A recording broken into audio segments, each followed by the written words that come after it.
Hey, all you brainiacs. If you enjoyed today's episode, you will probably also enjoy this week's patrons-only episode, which is a dive into the history of mental health crisis and suicide helplines.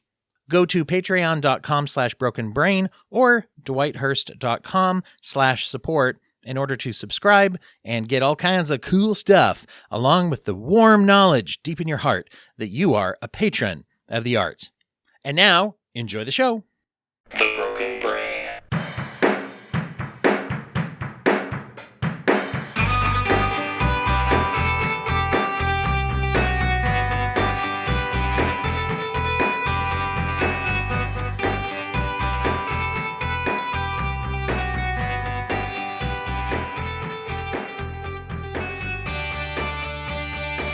Recording in progress.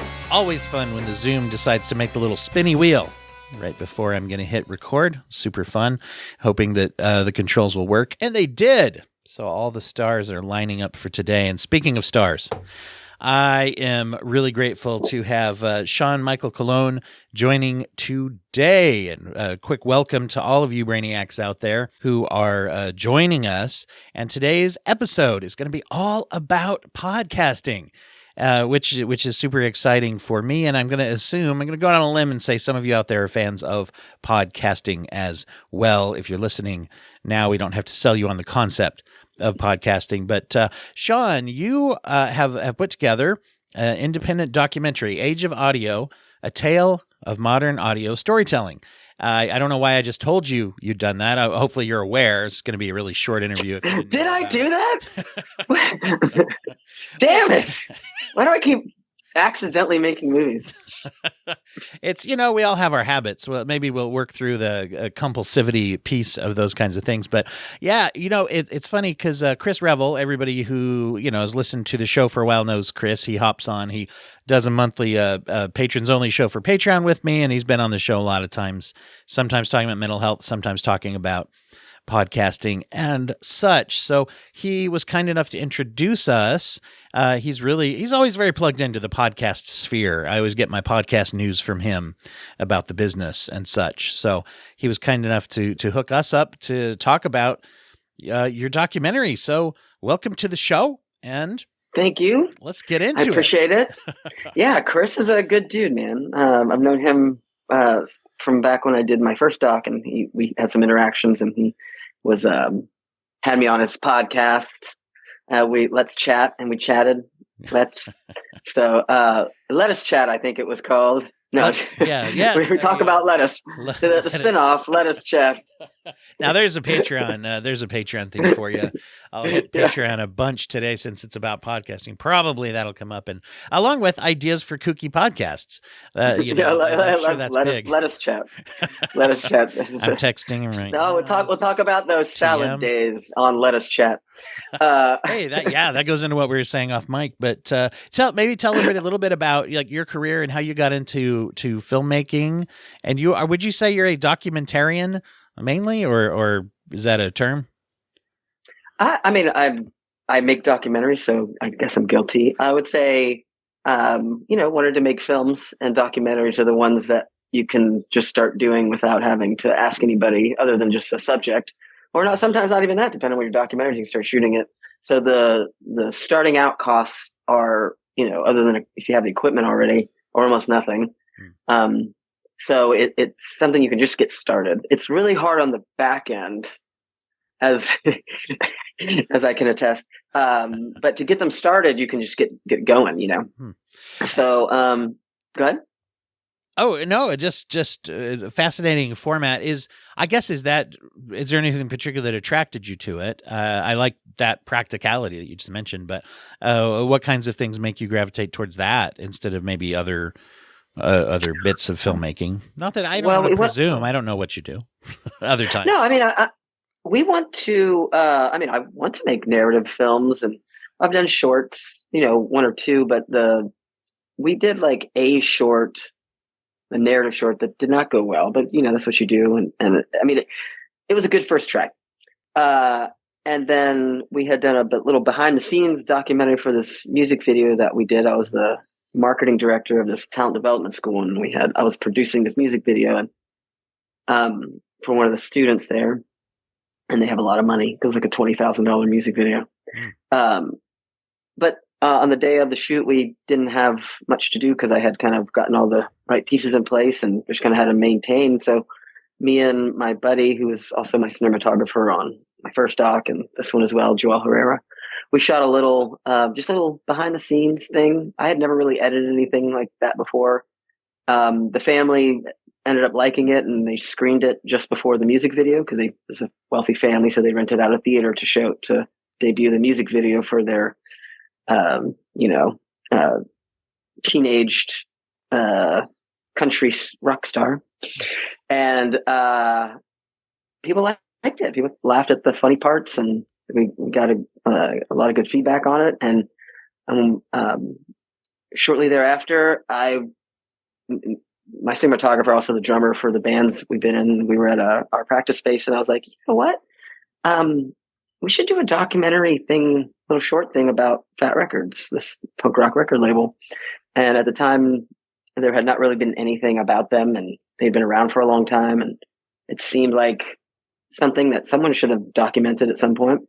So we set out to just make a little short, and ended up raising a bunch of money on Indiegogo and got access. And it just kind of snowballed. And that was our first feature. And that's on, I think, Tubi, and it was on Amazon Prime for a few years. We did a bunch of film festivals. It's got distribution. It's out there. So we kind of just jumped in, if that makes sense. So his documentary was like, it was just the thing we were trying to do. And the thing that we tried ended up spinning into a bigger thing. And we were able to do a lot of work and a lot of luck, turn it into a film. And then we were making films. So it was really just a matter of, that's the thing that worked.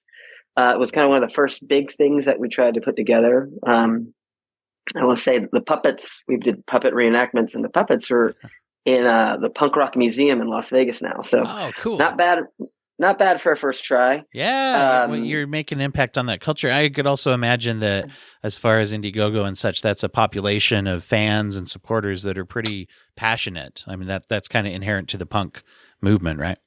Oh yeah, they were very passionate, especially about that particular record label. That was inherent. So that did well. So when you're asking, like, I mean, documentary just kind of worked right away. Like I said, it was. I mean, there was people that have much more skill and have been in the game much longer than I had been. It's just we caught something that got people's attention, and we were able to ride that.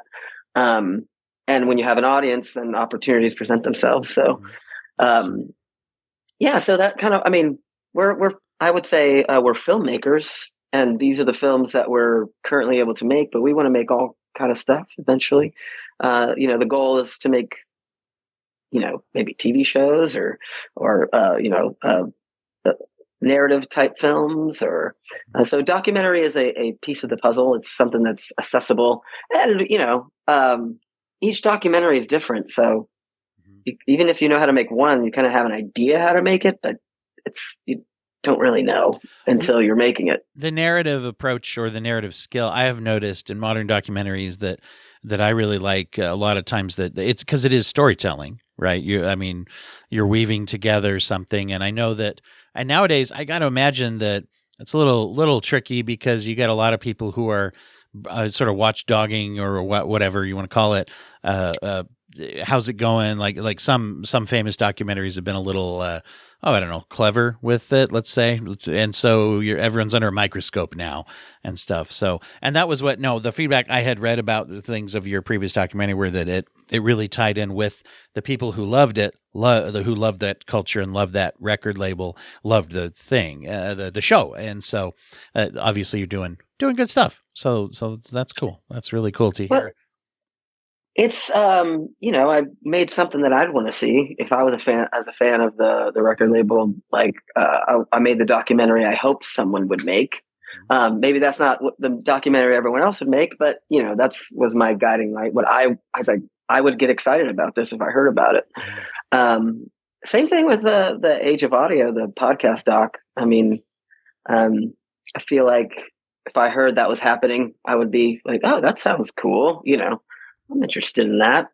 I would support that. So, awesome. We'll see. I'm super excited about it as you turned your attention to that.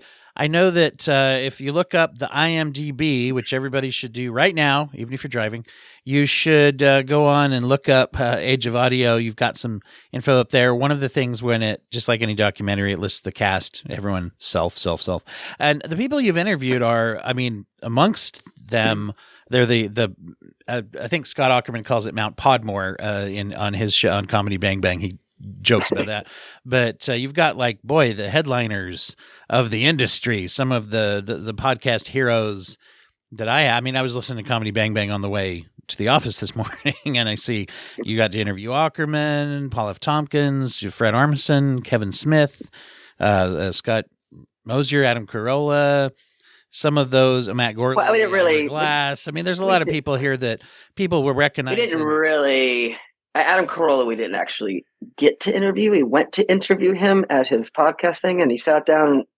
And, we started setting it up. I don't even think he sat down. He's like, I'm going to go home instead, and just totally bailed on the interview. So, okay, well, let's put that. That's yeah. I will say, he wasn't on my top list. Now I didn't bump him. I might bump him if he was on my list for that. Holy cow! I mean, it was we filmed, and I had flown out. It's really funny. Oh, jeez. It's fine. Now I'm going to bag on Carolla the rest of the time. Just kidding. Maybe. I mean, it's okay. I mean, it was kind of like my executive producer. He had produced this other documentary with Alex Winter, and they were on his podcast, and he had kind of set up a thing. So after the podcast ended, he would kind of sit with us for 5 or 10 minutes, and he's one of those people. Like, I think one of the great things about him, what he did. And we don't really focus on him really in the movie very much, but one of the great, not because of that, is that we're focused on. He's able to do whatever he wants, so he didn't need to do that thing. It kind of sucks. I mean, I wouldn't do that to a person, but I also am not a successful radio / podcast person. It's a fascinating thing, and I didn't say two of my big podcast heroes are on here too. It looks like, I don't know if you got. We'll talk about who you talked to, but we've got Jesse Thorne and Roman Mars on here too, who are big in the industry. Yeah, good dudes. Those are good dudes. They seem, and this gets into the industry. There's a couple of things that are appealing. I mean, one is what you just said, which is anyone can do whatever. And the medium allows for that and allows people to seek out, their own type of what they want to listen to. And so that creates a space for that. And also, though, the medium encourages, and I think does even better with people who are some form of accessible. Because people, I think, listen to podcasts oftentimes for personality of the host just as much as what the content is. Probably not every listener, but I think that's pretty normal. And so, yeah, what kinds of things did you start to, as you talk to all these people and as you're getting into it, just tell us what you've started to learn about or what you learned about the industry and your thoughts about things so far. Well, it's a very broad question so that you can do whatever you want. Well, there's like different segments of it. And I think I posted a thing on the socials that was because I was listening to Jesse Thorne interview Rebecca Sugar from who did Steven Universe, and when she was talking about, or when they were talking about the show, they said that they wanted animation to be considered a medium, not a genre, right? And that kind of hit me about podcasts. I actually posted about it. I was like, podcast is a medium, not a genre. So when you said, someone's like, oh, I like podcasts, I was like, okay. That's like someone saying I like books. Like, it can be a pamphlet or it can be a fully enriched novel that took someone, a lifetime to create. And so I think one of the things right now that's kind of tough about the medium is that the money is recognizing that it's a lot cheaper to just throw something simple together, and something that's complicated and takes time and is complex. It just doesn't can't hit the same audience levels. And so I've learned that it's a very tough business. It's a very top heavy. Just most entertainment, I'd say, is like the top 1% of shows actually make any money, and then the top 1% of 1% are the ones who actually make it like a full, like, where they are becoming wealthy on it. Most people are making no money, or just enough money to maybe, well, let's be honest, most people are losing money. Sure, because even at the hobbyist level, it costs something to host your show every month, right?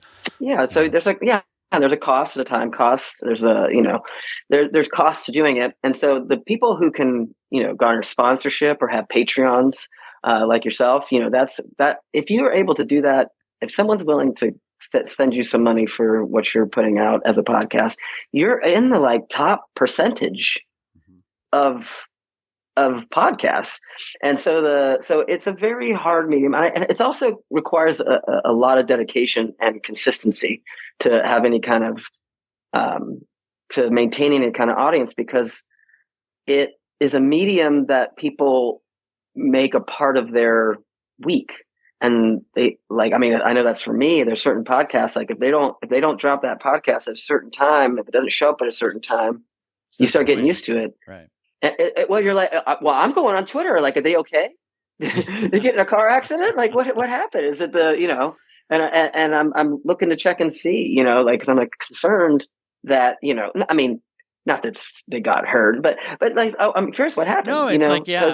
And I think to your point, it's like, especially if it's like 2 weeks, then it's like, oh, I hope they didn't drop the show. Cause a lot of times you'll find, or you'll get a recommendation and it's like, oh no, they haven't posted since last November, but they're awesome, or whatever. It's one that can, and you don't have, unless they're a big time thing, you just don't have the news updating like you would with a TV show. I can Google, is there going to be a season 2 of Severance? And strong maybe, or whatever, you can at least get some indication of that. Whereas if somebody Googled my show and said, why is Dwight so haphazard the last few months with releasing episodes on different days? No, there's nothing to Google about that. But I imagine if you were in some kind of situation where you weren't going to be able to post, you would, especially with your Patreon, you would send a message or some kind of, hey, here's what's going on. I'm, my dog is sick, and so like this week, I'm just throwing out an example. I appreciate the vote of confidence in my organizational skills, but let's keep in if a general sense. Yes, no, you're absolutely right, because I see that just even in my own work and other people, especially at a very independent level. And did you know that there was this dynamic too? And I wonder how that comes into play, of celebrities popping out podcasts, particularly during the height of the pandemic shutdown. And then you see, people get involved to where it's like, I mean, Conan O'Brien and has launched one in the last few years, and other people that are already big names and headliners. And it's interesting what you were just saying, because when you see a show like that and they have like video clips that they release that have a multicam, right? Like different, different views. It's obviously been polished and edited. It's like the same production, high production value, high production ability, funding, all that. And I wonder how that plays in, if big names are the ones that are getting, because ad revenue really a lot of times doesn't pay as much as people maybe think it does. Well, and also I would say that like Conan is an exception to the rule in the celebrity space. I'd say Kevin Smith is also an exception to that rule, where they got in, but really embraced the medium and really gave it their full effort. You can tell Conan put in a lot. I mean, he was able to sell his company to I think it was XM for a significant amount of money, because he took it. I think he likes the medium. And same thing with Kevin. I think across, yeah. And I think you can tell. That's why I think a lot of celebrities get into it and realize that it's a slog. Now, here's someone like Conan who came from doing late night television, so he knows the slog. But I think there's been a lot of celebrities that have come in, and they're like I said, there are exceptions to this rule, but a lot of came in and realize it's hard. And they're able to come in with a team. They have, probably and someone with the resources. If someone has resources, they can develop a team. They can have, 5 different producers, one that's doing booking, one that's doing, editing. You're able to get someone that's doing the posting and and when it's a one-man shop like yourself, it's, that's a lot of, it really takes a lot. That's the other thing, that the movie, it has a few different goals. One is to elevate the medium as an art form and represent it as such, and not just a way to get voices out, but I think a true art form. And it also is, man, I lost my train of thought. Oh, you're good. You're good. Yeah, the purposes of the movie, you were saying, elevate. Sorry. So elevate the medium, but also kind of pull back the curtain on what it takes to make one of these, especially as an independent podcaster. One of the things we're doing is we've teamed up with Ronald Young Jr., who has done Wait For It. He was just recently on the top 10, a best list on New York Times and a bunch of best lists, and really great dude, but he's making his thing all by himself. For the most part. He has someone who helps with some of the sound mixing, and has another person that they work with, but tangentially, remotely. But for the most part, he's recording it, booking it, doing all the stuff and promoting himself and creating his brand, and really putting in a lot of effort to and it's what's so interesting is because kind of the story's still unfolding. And we've been talking to Ron, and he was on this this New York Times list, which is huge. It's a huge thing. But also Heavyweight was on that list, and a lot of these other podcasts are on that list. And those podcasts are now being, they'll probably find a home, I bet, because they do have a strong audience, but they're being let go from these companies. So even, even being in that top tier with some of those other podcasts, it doesn't mean you're going to get financially successful. You may be able, to build out some clout, and you may be able to continue doing it, but or maybe because someone like Ron does do most of the things himself and he's a small team, I would bet that Heavyweight probably has a production team of many people. So there's a much bigger cost involved in doing those. And part of what we did with the movie, the other thing is we were documenting, because we started filming about 6 years ago, 2018, not quite, but coming up. Those, companies came in and put a lot of money into some of these, big podcasts like Gimlet and those kind of things, thinking that they would be able to scale these things up and they would bring in these massive audiences and this could be this massive thing. And that is kind of where the film itself kind of is, the purpose is to kind of explore that tension between art and commerce. And not everything can scale. I mean, the thing is if you look at books, like books, no one buys books. Like to be on that New York Times bestseller list, that's why a lot of, like, you'll see like a bunch of people that have an audience that'll jump up. That's because they can go in and literally buy like 12,000 books or something like that, and it'll get them on the list. I'm not saying everyone does that, but I'm saying it doesn't. No, but that's the amount of big production, right? Big production and the commerce side of it. When there is that funding, there is that funding, right?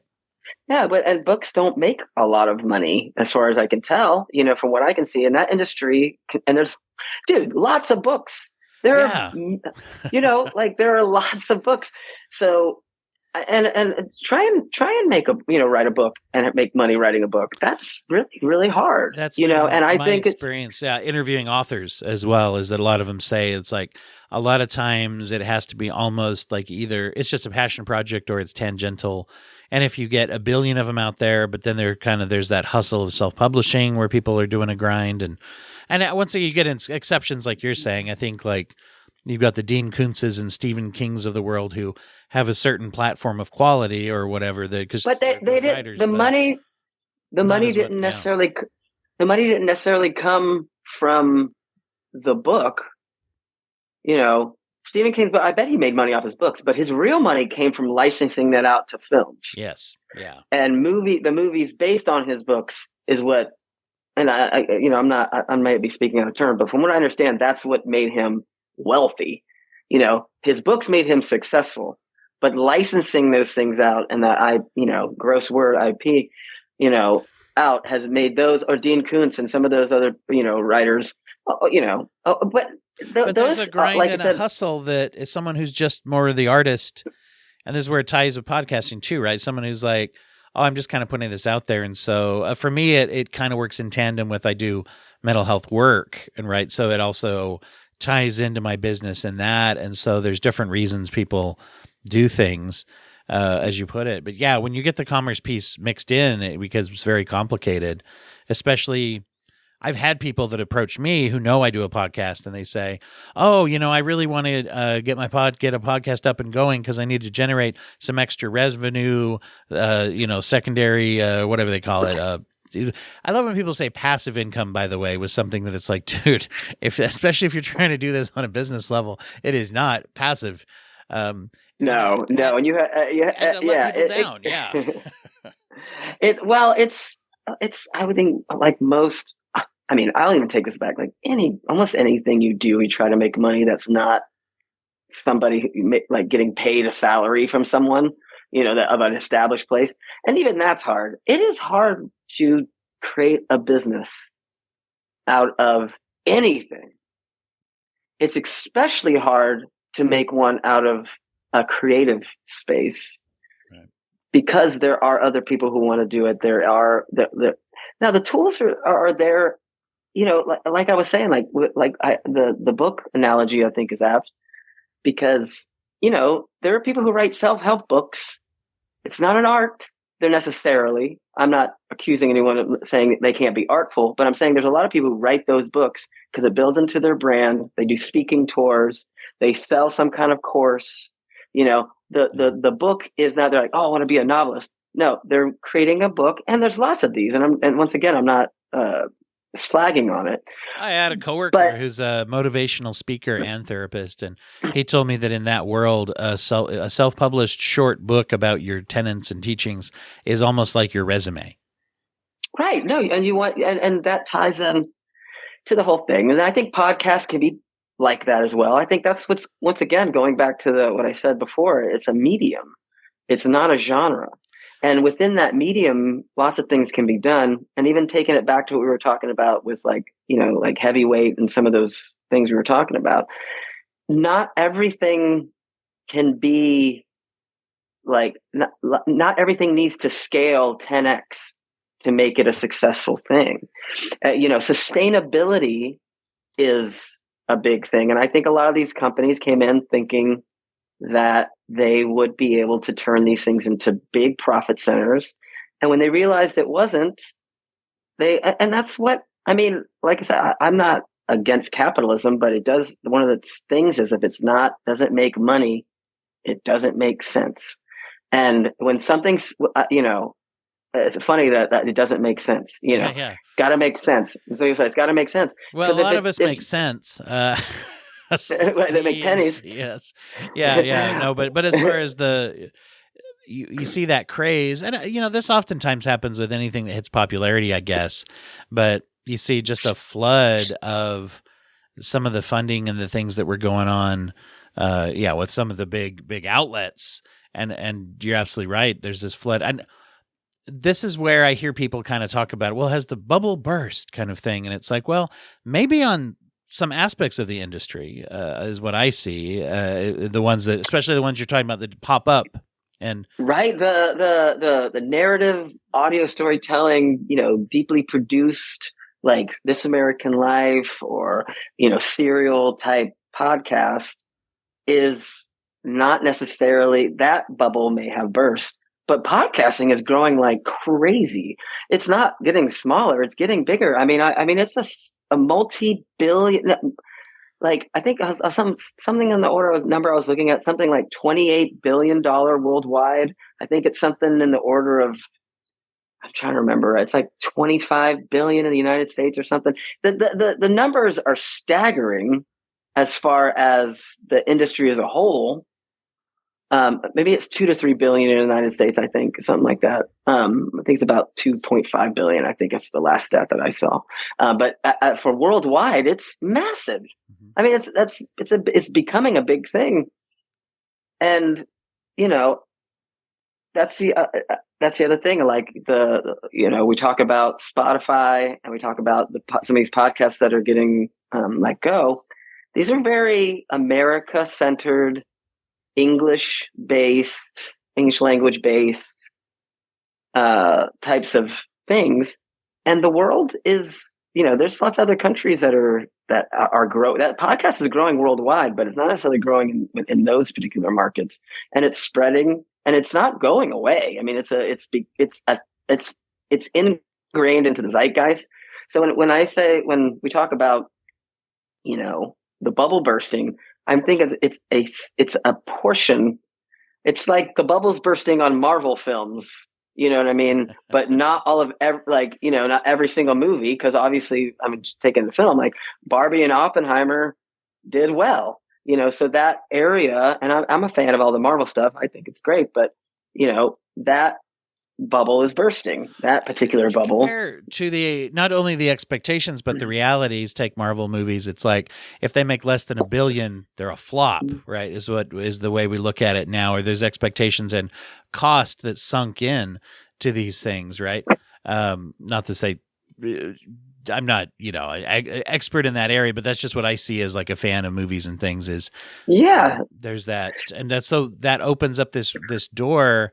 Potentially, it's your industry, you tell me, but it feels like that maybe opens a door for some lower cost projects to be able to be more likely to get made or recoup. I hope. I mean, it's almost impossible to raise money. It is really hard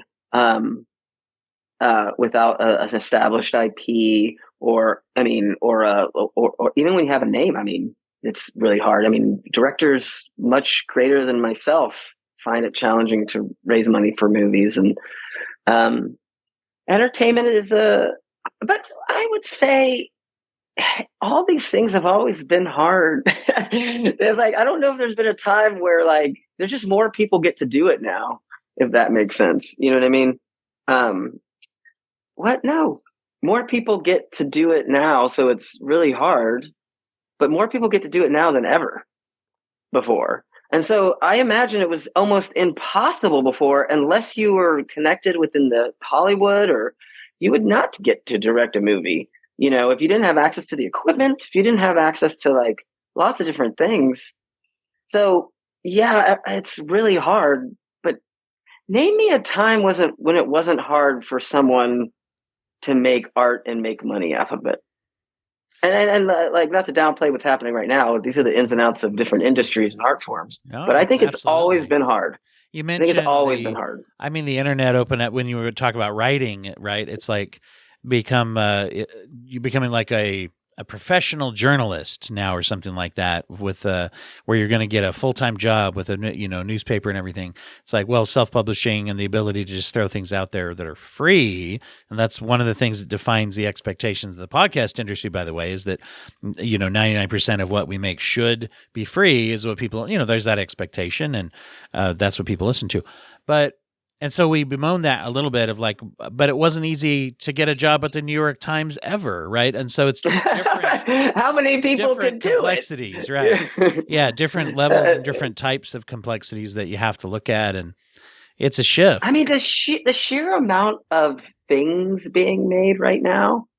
I think we always live in the moment that we're in, and people always look back and try to have this nostalgic look at, oh man, it was so much better back then. It's like, yeah, there was a bunch of, nothing against white dudes, fine, a couple of us, but it was mostly just white dudes making shit, and and so no one else even got the opportunity, and so I would prefer, even though it's hard now, and this may be controversial, I don't think it will be, but I think this is the best time to be a creative, even with all the stuff that's going on, because these companies don't know how, and maybe heavyweight because that's the kind of in the moment right now. It's the big thing that just happened. Heavyweight got canceled by Spotify, and everyone is up in arms. And I do think it's terrible. The question is, will Spotify give them the rights to take the show somewhere else? Because then they can maybe be able to scale the show down and do it and own it as its own property, and then maybe eventually spin off, license out a particular story to a filmmaker or a television show. Yeah, and so if it's not under the umbrella of Spotify, and the other thing about what Spotify has been doing, but it was an exclusive show before, and so now that show may have the opportunity to go and be where it needs to be, if that makes sense. So the story's not over. Was not written. I think that stopping podcasting is like anyone else with an addiction.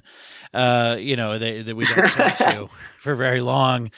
It's just a matter of like adapting to the new realities, and kind of I would take it all the way back because I think we're close here. It is. I was going to take it all the way back. Well, I was going to do my awesome segue back to the first thing we were talking about. Damn it.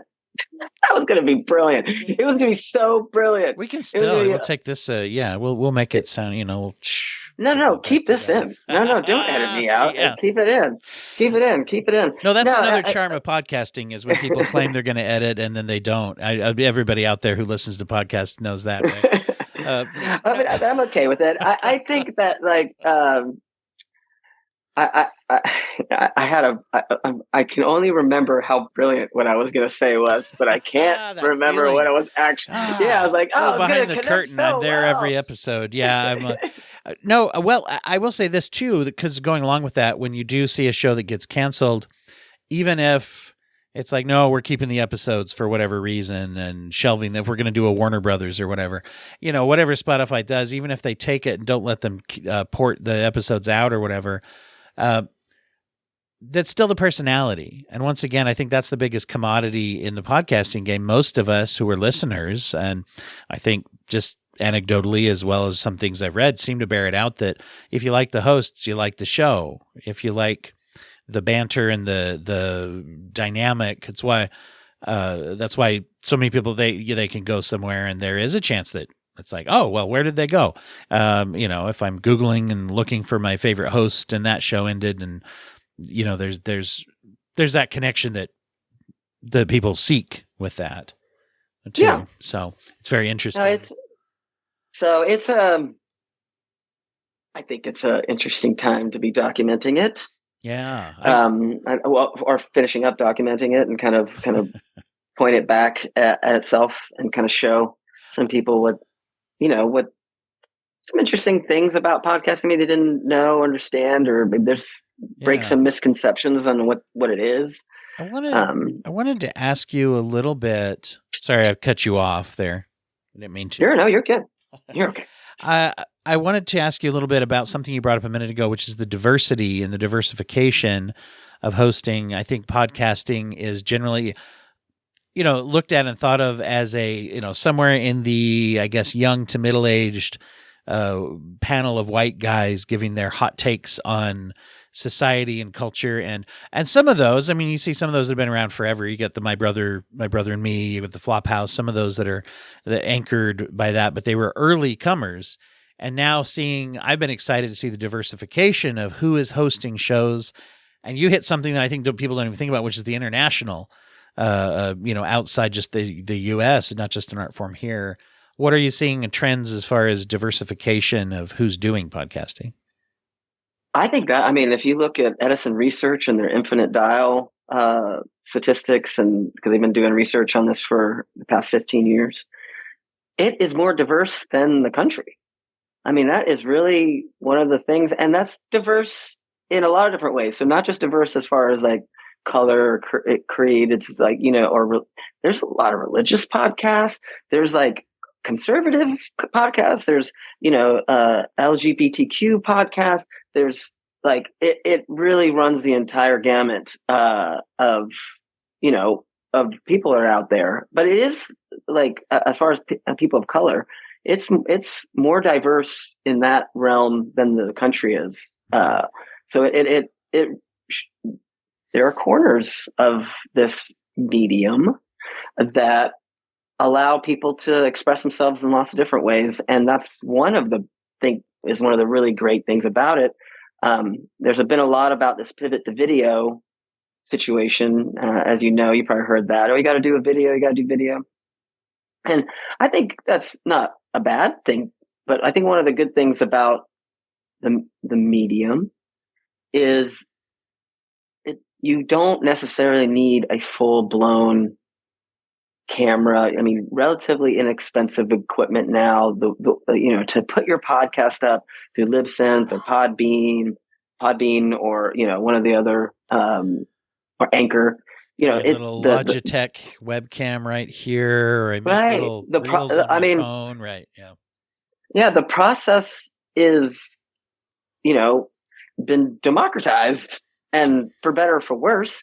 The thing is, you're never going to have 100% of the people being consistent. So they talk about, there's 2 million podcasts. Yeah, the last I saw, I think it was like 300,000 to 500,000, which is a lot. Update monthly. So like there's 2 to 3 million podcasts floating around out there as pieces of content, but you're not really competing with those per se. You're competing with the people that are consistent. It used to be too that it was something like 80 or 85%, I think, have less than 8 to 10 episodes, something like that. I mean, that was the stat that used to get thrown around.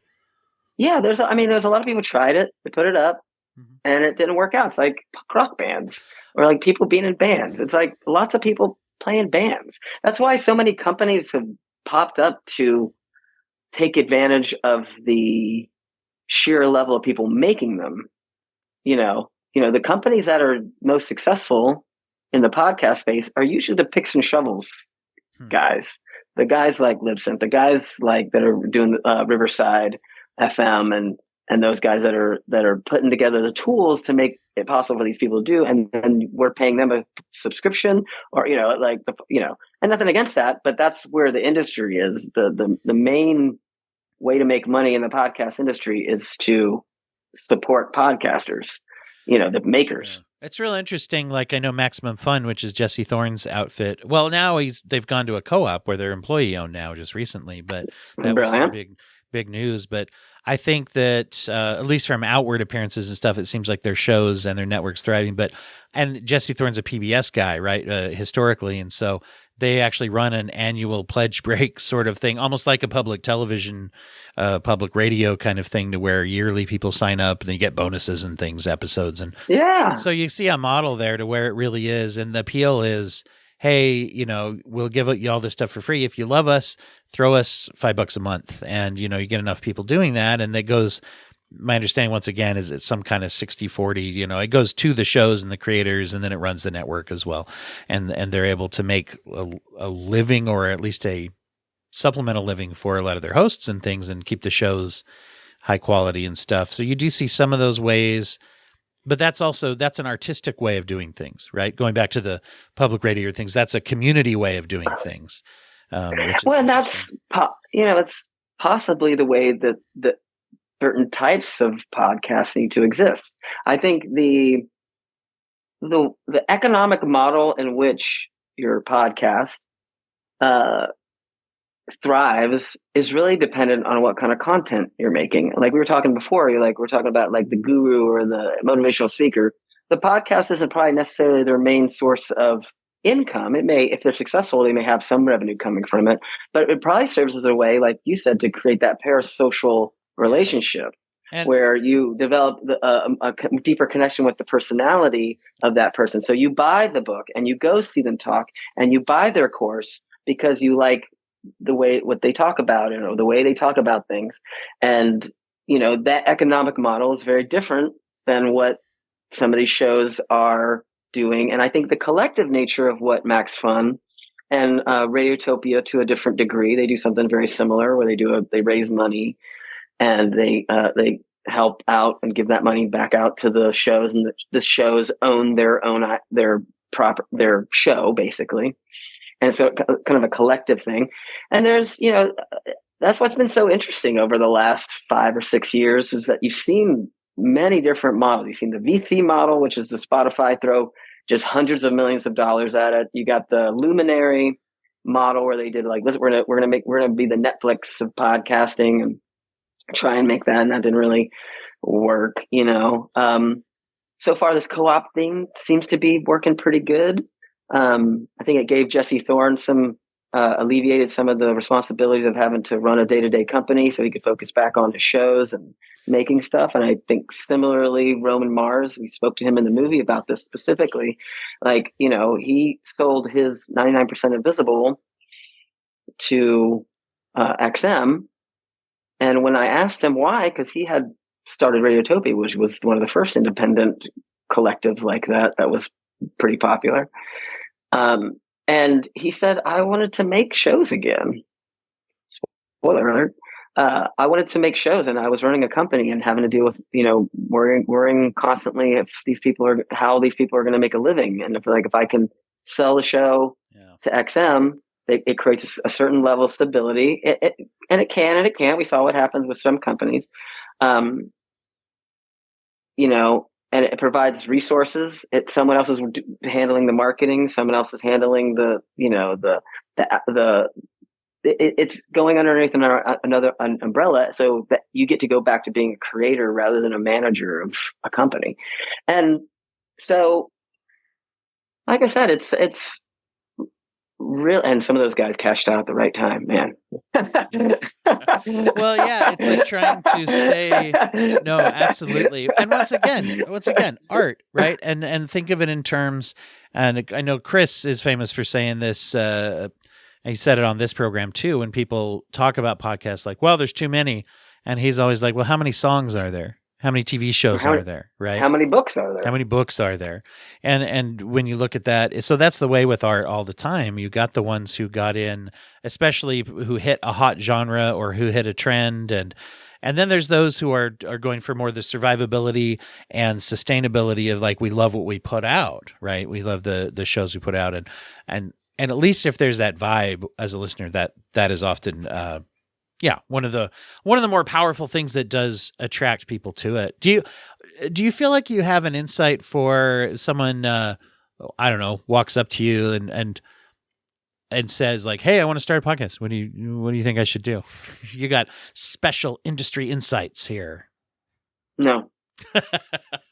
No, I don't mean to be curt. There's one thing you need, and that's the consistency piece. Like you have to come up with an idea to, basically to differentiate yourself. But sometimes that's just who you are, because you being you is usually a differentiator. Don't do it to make money. That's what I would say.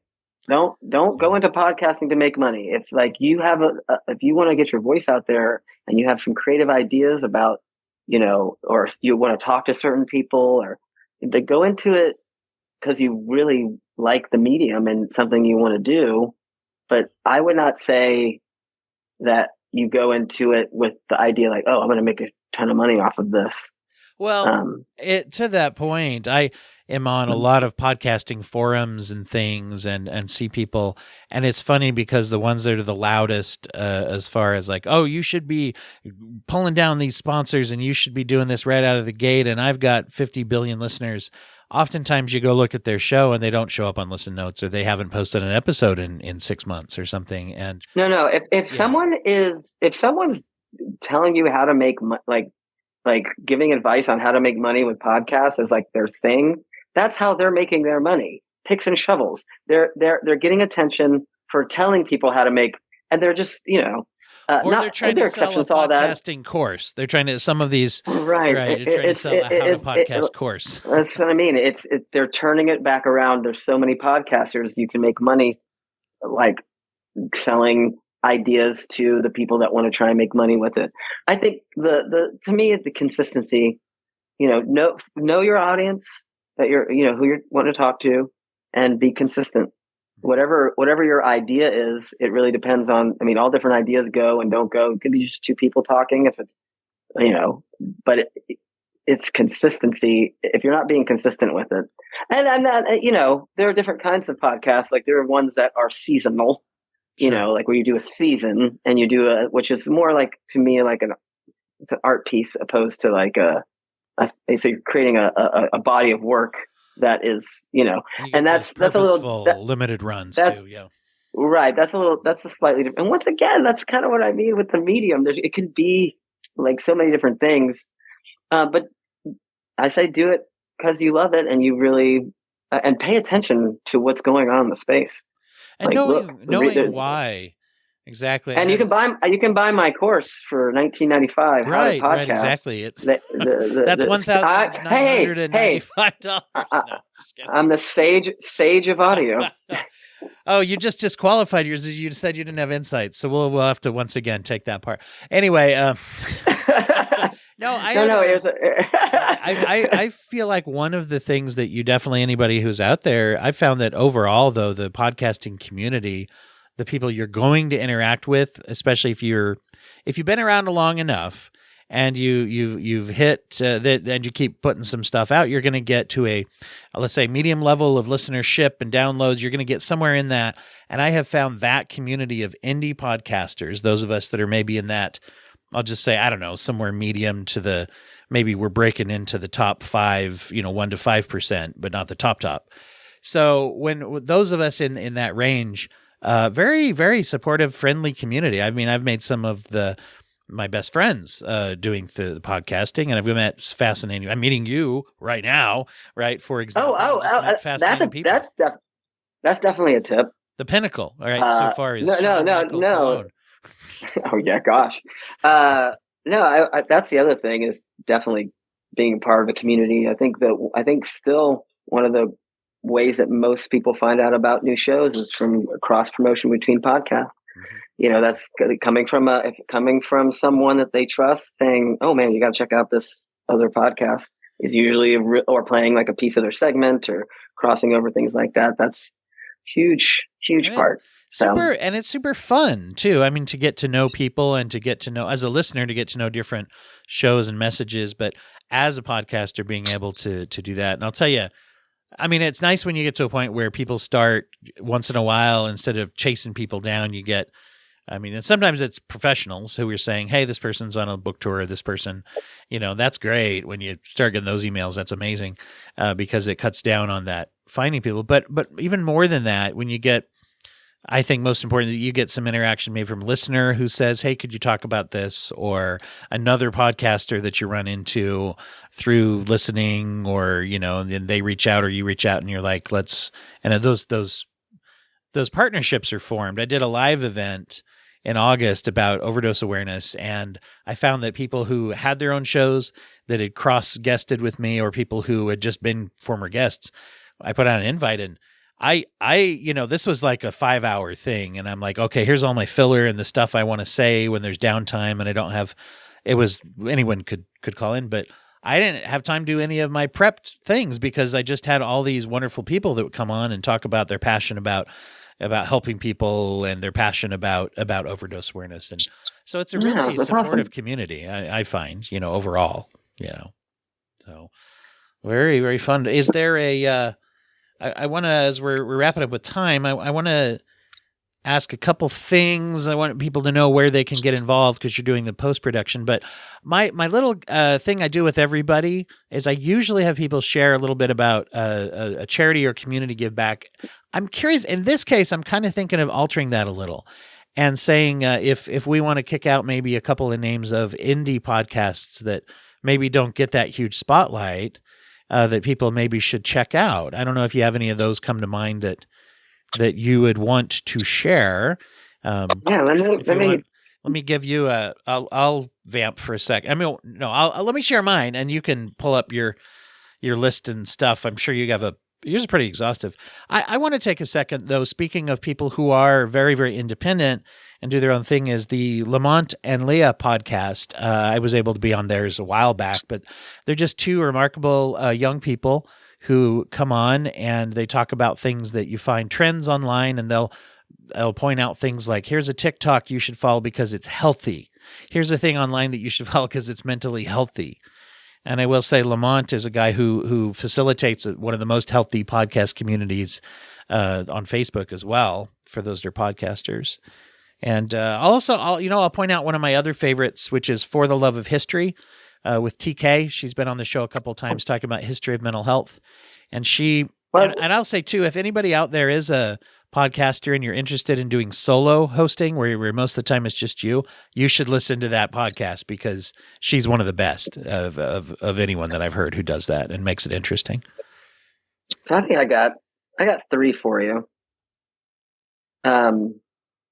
One is Trailer Park. This is be helpful for I think podcasters. Ariel Nisenblatt, I think I'm saying her name correctly. It's like this and that, I think she says. Got her on the line here. Let's ask it. No, just kidding. She's has a podcast called Trailer Park where they listen to podcast trailers and then give kind of notes on them so you can hear podcast trailers from other people. And I love that. So I recommend that one. That's just really, really great if you're a podcaster to kind of just hear some other podcast things and hear what they like and dislike about them. Let's see. The Rad Dads Show, the podcast I was on recently, and that guy is awesome. And it's about just different people who do different things, mostly a lot of punk rock guys, but and it talks about being a dad and that kind of thing. And I think it's a really fun one. That's a cool show. I haven't heard as much of them, but I've come across them before and they seem pretty cool. And then let me see. I'm trying to find the smallest ones. When I say small, I meant ones that aren't like the big.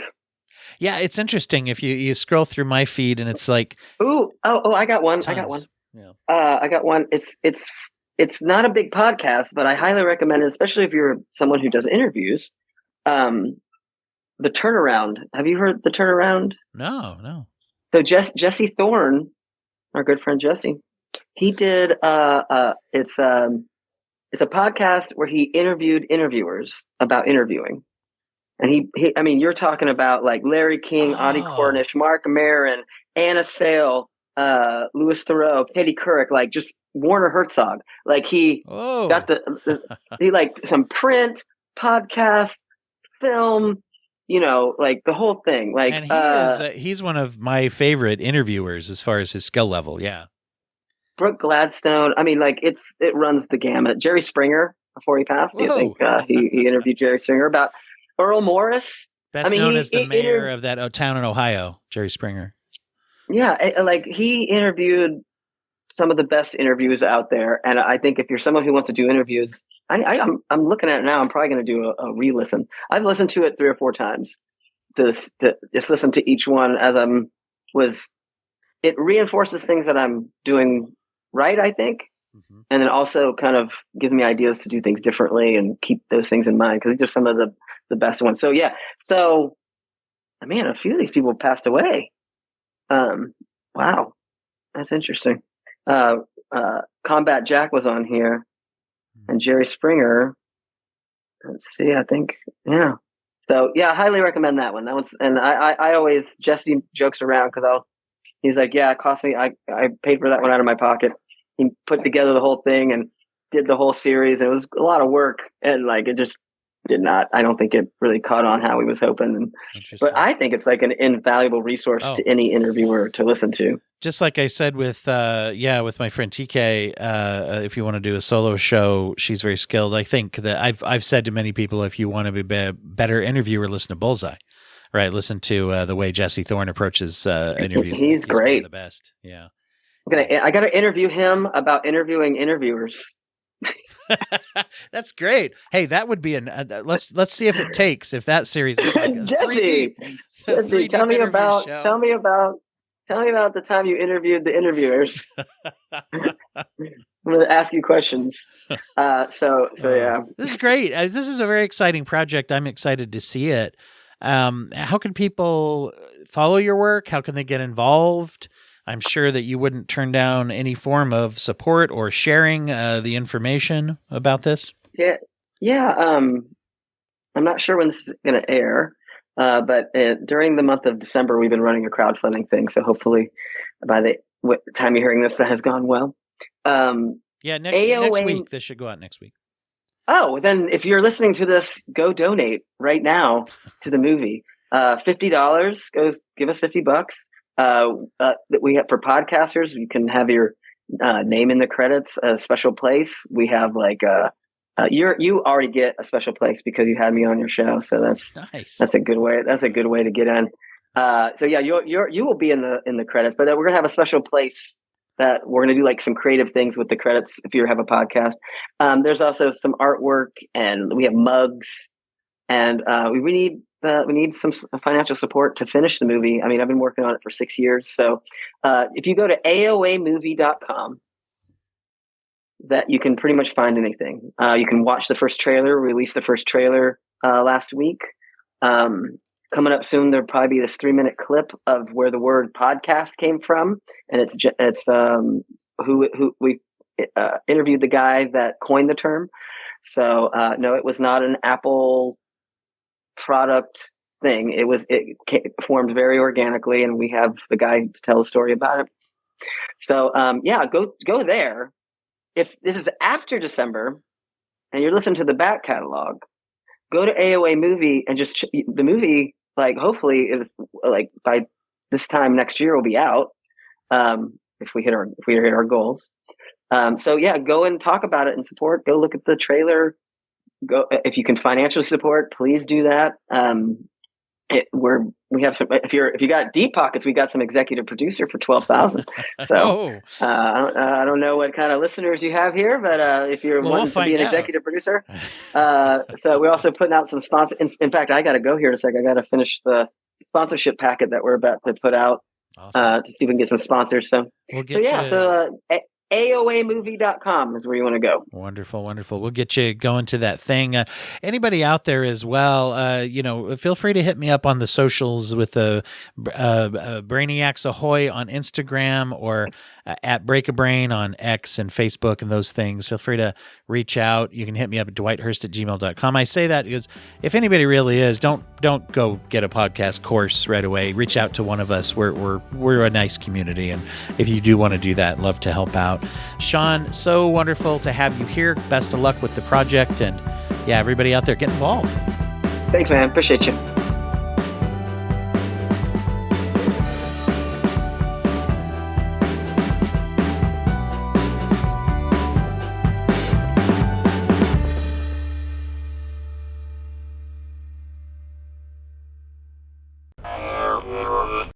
Thank you for listening to the Courtemp Arts Podcast Network. To listen to more Courtemp Arts shows, visit courtemparts.com.